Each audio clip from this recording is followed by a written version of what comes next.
I was gunning for you, of course, all weekend long, but I just got so angry when he came out of the woods. Your opponent came out of the woods, and he did that little thing with his beanie. I'm like, for God's sakes, you got to be kidding me. Yeah, I kind of walked over there. I saw that, yeah. See what he was doing, because he only had 5 minutes to find the golf ball, and it seemed like he was pretty close to that 5-minute mark. So I walked over there and checked things out, and I saw him punch out, but I kind of turned away and walked away before he do that. But I heard the crowd kind of cheer him on, so I figured he did something. Yeah, I didn't see it as something that I turned away myself, Derek. Just so you know, I looked away from the TV. I'm like, oh, we got to beat this kid. Yeah, so. I guess I'm glad that I turned away though. Yeah, you're better off. You're better off. Anyway, listen. I mean, what an accomplishment! And in fairness, he was just he was flawless in that final run there. Yeah. I was playing my best golf for that match is probably the morning 18. Closing up the front nine. We had a rain delay and about an hour delay, and I came back out and I think I won 4 out of 5 holes.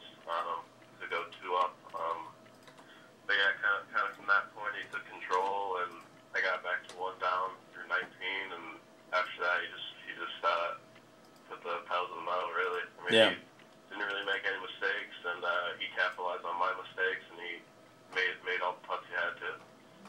At what point through this whole process did it finally ring in your head that, oh my God, look what's going on here? This is unbelievable. Yeah, I mean, it hasn't really hit me yet. I was kind of out there just playing golf. Sometimes it kind of hits me where, like, wow, like you were in the final of the U.S. Amateur, the biggest tournament in amateur golf in the world. But, the whole time I really wasn't trying to think about that. I was just out there hitting shots and trying to play my own game and stay in my own little world. And started making it as simple as possible. So it wasn't really the stage I was playing on didn't really affect me when I was out there, I don't think. It's not often that you're going to go out and play with all of the cameras and the people following and the interviews. I mean, that had to have. How did you handle that? That can't be. Yeah, that was definitely the first time where they would come right up behind you on every shot and be a few feet behind you. So that was definitely different, but. No, I thought it was cool. Just playing on that stage. I've always dreamed of playing in front of that many people and being on TV and stuff like that. So I thought the whole experience was pretty cool. Have you watched yourself? Have you taped any of it? Watched any of it on TV? Yeah, I actually.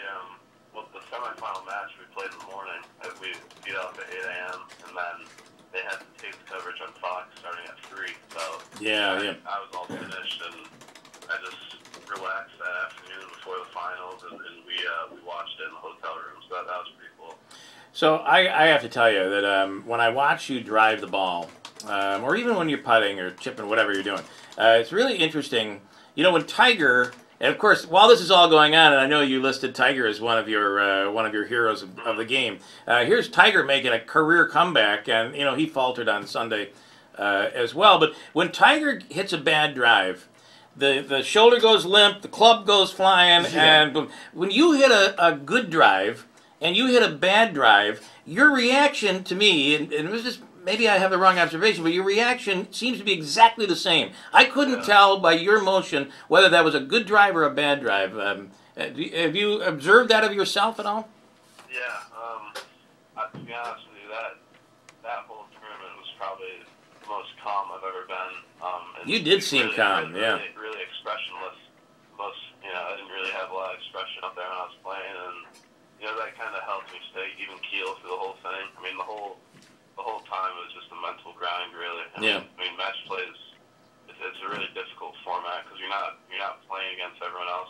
You're just trying to beat one opponent and trying to move on from that. So, I just feel like not showing too much emotion out there is maybe a little intimidating to the opponent, and you don't want to show if you're upset or whatever, because then the opponent knows that he has you where he wants you, and kind of like that. So I just try to stay even keel. Meanwhile, Joey Silverspoon's over there freaking his beanie and throwing it all over the place. It was just, he's putting on a spectacle, for God's sakes. Andrew. Yeah. And Derek, a lot of great golfers talk about the importance of their caddy, and for you, it was your brother Alec.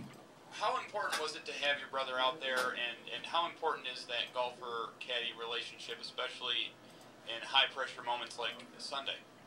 Yeah, it was big. He did a great job all week. He actually got better at it every day. That was the second tournament he's caddied for me.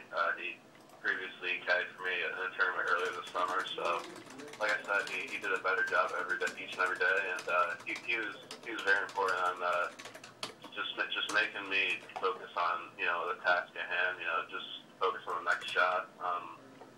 We would go through our little routine on every shot, and just make sure that we had the right yardage and pulled the right club.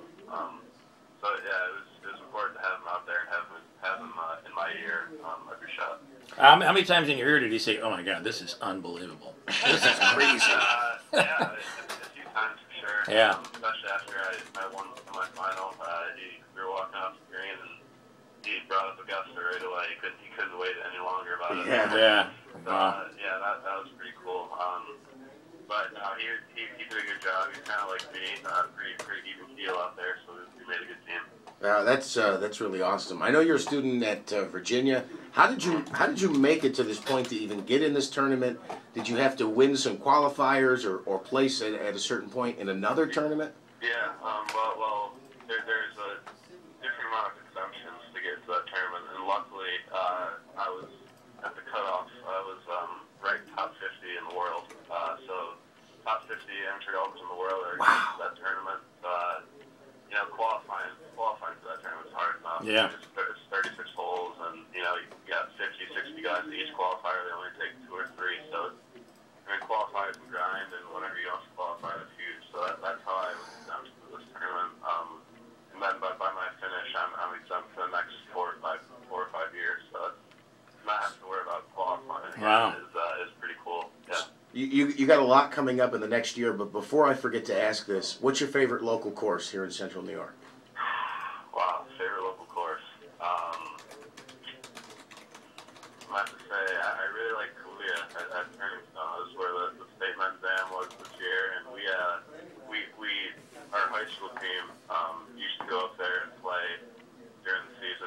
We would pick like a random afternoon on a Saturday or something. We would take a bus up there and play. So I've played it probably 15, 20 times now, and I always love going back. Yeah. Okay, so you're back to college. Your season's going to be kicking off soon. What's next? What do you want to accomplish here? What do you need to do this year? Yeah, well, first day class is actually today, so I think I'm missing the whole first week. So I'm getting in a little late, but we start our fall schedule up, pick it up in 2 weeks, and we have 4 tournaments this fall. So I'm kind of looked upon as the leader of the team now. So I think that we'll have a pretty solid team this year, and to win a tournament as a team would be huge, obviously, and then personal goal would be maybe win a tournament or 2 this fall. That would be pretty cool as well. Yeah. I've been in the examining room when my daughter was in, and your mother was the pediatrician, and she seems to she's very great with kids, and she's very grounded. I feel my take on your mom. So what does she tell you? Schools is still important here. What did she tell you? She's kind of blown away by the whole situation too. To be honest, but yeah, I feel like my whole family is very grounded and humble in the way it should be. But yeah, I just feel like I plan on driving down on Thursday back to Charlottesville. So we all agreed that I should take a day or 2 just to kind of relax, rest, and I still got to pack everything up, and it's kind of back to the real world now, unfortunately. Yeah.